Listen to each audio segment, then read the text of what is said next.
One. One. Ah, dat is wel lekker. Heerlijk, lekker voor je. What's up, GoalTrainers? We are back. I'm Bassou. And I'm Erik. And today we are going to talk about some hip openers.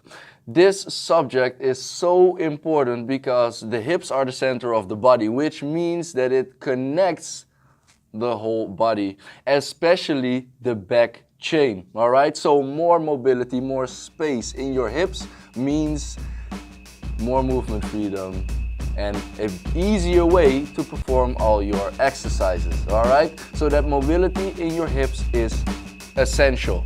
All right, so let's talk about 3 exercises today. You could perform daily, you could perform as a warm-up in several occasions, and you don't need any equipment for these.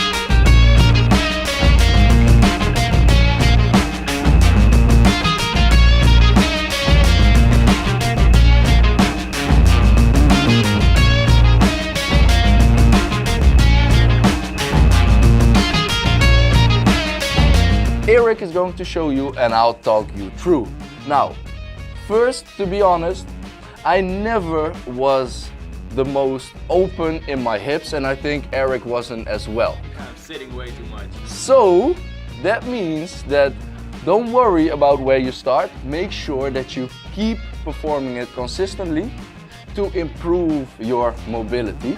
And as Erik said, we are sitting way too much.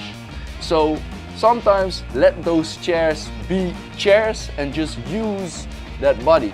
Now, on that note, let's jump into the first exercise, which is the deep squat hold. An exercise that actually everyone should be able to do, but because we are sitting so much, we're closing our hips, a lot of people are not able to do this one. So, if we sit down, making sure that our toes either are pointed forward or pointed sideways, we'll make sure your knees point the same way as your toes. Bring your butt down, as we call it, ass to the grass. Bring that butt all the way to your heels. Now, one of the most important things is make sure that you stay on your heels. Open that chest. Keep that back as straight as possible. Yes? And from this point on, breathe easily. But whatever you do, stay on that chest. Don't try to move your feet inwards. This means you need more mobility in your ankles, for example. The exercise is easier if you have a wider space, and the exercise will get harder if you close your feet. There we go. Actually a quad challenge. So this is really a challenge. Now, as you see, we can really fall back. Let's see if I'm warm enough to try to do this. So, closing your legs, really sitting back, and now from this point on, grabbing your legs and looking up is one of the biggest challenges you can face. All right, now, let me just be honest, I was never able to do this. So this is all work on the hips, opening them up, doing this constantly in my warm-up, in my cooling down, and just throughout the day. I actually wait for my boss like this, for example, or I perform tasks or whatever, all right? Now, let's move on to number 2. In yoga, we call this one the Jasmine pose. What we do is the following. Nope, we turn it around and we sit on our knees. Now, we make sure that those knees are going widespread. All right? And from this point on, you are trying to push your hips down, but first place your hands on the ground. And from this position, push those hips down, keeping your lower back straight. This is where it starts. You will feel your hips opening up dynamically. The further you can drop down to the ground, the further you can actually spread your knees, your legs, well, that is the next level. That is the progression in this exercise. Erik, are you already feeling it like this? Yeah. There you go. And that's very normal since our hips aren't the most mobile. All right?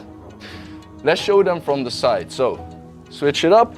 Once again, widen those hips, keep your lower back straight, place your hands forward and push those hips down. The funny thing with these exercises is that you'll feel it. It is a challenge, but try to keep your body as relaxed as possible. Breathe controlled, because if you're going to tense up your muscles, this could really make the exercise harder. All right? Now the last one is a really legit exercise. Another dynamic hip opener. This one is amazing. If you should try anything, try this one. First of all, you sit on your butt and you make sure that your back is straight, pushing your chest forwards. Now, balancing from this point, you're going to try keep your heels in place, but you can move them a little bit if you need, and you're going to move your legs to one side exactly at the same moment. You bring both knees to the ground, twisting your body a little bit, but you keep it as straight as possible, already feeling the hips opening up. Now from this point, you grab your outer ankle, keep your knee on the ground, pull that up a little bit, also stretching that whole TFL band right here, bring it down and bring your knees up. So this actually also takes a lot of control. It asks for a lot of balance. And of course, you're moving to the other side. Once again, control, keep breathing, grab your ankle, pull it upwards, keep that knee on the ground, keep your other knee on the ground, and relax down. Try to keep both hips on the ground, so don't pull your ankle as far as the hip. When the hip comes off the ground, that means you're going too far. All right? Try this exercise, it is legit. Definitely, for example, before you go squatting or whatever.